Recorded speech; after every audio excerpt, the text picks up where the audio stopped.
The USU Esports Club held its first video game social of the year earlier this week, offering students a chance to come together and play some games. There's this whole social aspect of gaming that people don't really talk about very much, and that social aspect is what keeps a club like this alive. The Esports Club focuses on developing a community for gamers within USU's student body. Anyone can join, I feel, as long as, again, you're just willing to communicate and have some fun.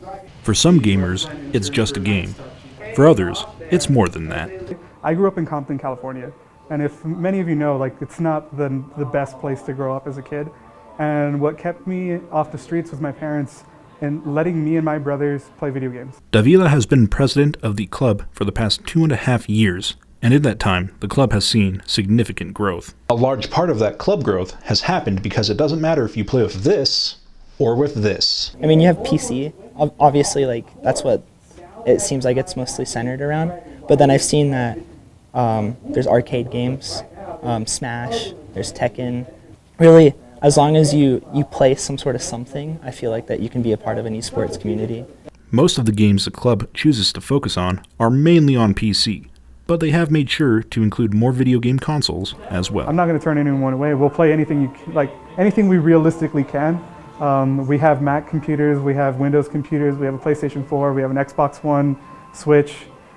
So just come on out, play, have a good time, say hello. Michael Kay, ATV News. Robots, rockets, and rovers filled the Taggart Student Center last week for the USU College of Engineering's Community Night. It's a good opportunity to get the community involved, to see what students are doing at Utah State. Students showed the community examples of what they've built while at USU. This is our test rig, so it's called TIJAR. It stands for This Is Just a Rig. So this is the back side of this bay right here will have a hatch to access those switches so that we don't get the annoying sounds.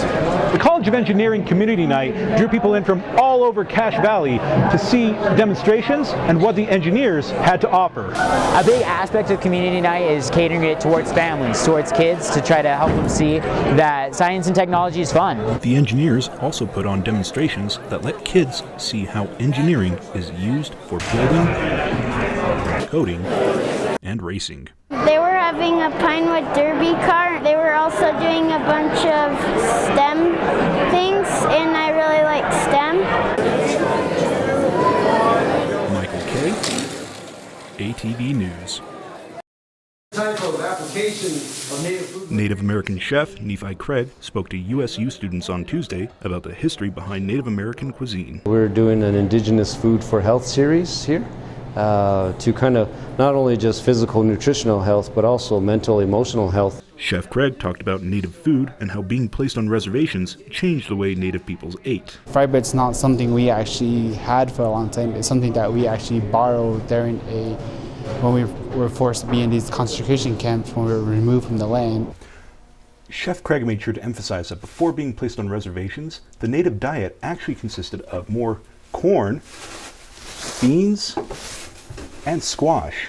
I encourage people to cook by ratio, so I do equal parts corn, beans, and squash, and season it to your liking. Attendees got a taste of Chef Craig's cooking and are hungry for more experiences like it here at USU.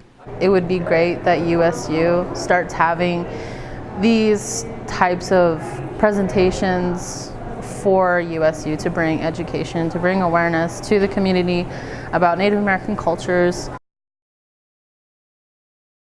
The panel was meant for members of the LGBTQ community to talk about their views on faith and religion and how it interacts with their gender and sexual identity. It was really wonderful, and we all got to hear their different opinions on how they understand religion, divinity, and sexual orientation, gender identity. The panel was made up of 7 people representing a variety of religions and sexual and gender identities, ranging from Presbyterians to former members of the Church of Jesus Christ of Latter-day Saints. The panel took several questions from the audience as discussion topics. Students can get their pictures taken and write down what gives them hope. USUSA says they hope the wall will help inspire others and get students thinking about mental health issues. All of us are here together to support each other and to help each other through whatever we're going through. I think that's a huge aspect of Mental Health Week. USUSA has also planned events throughout the week, including True Aggie Night on Wednesday, a service project on Friday, and a suicide awareness walk on the TSC patio Saturday.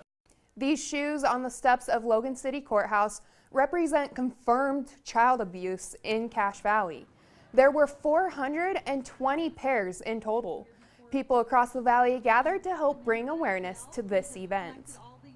We do have cases of child abuse, but that we can do something about it. A nonprofit organization dedicated to protecting children organized this event and was highlighted by several speakers, including Amanda Dixon and the current Miss Cache Valley. The Family Place hopes that this reminder will help bring an end to child abuse.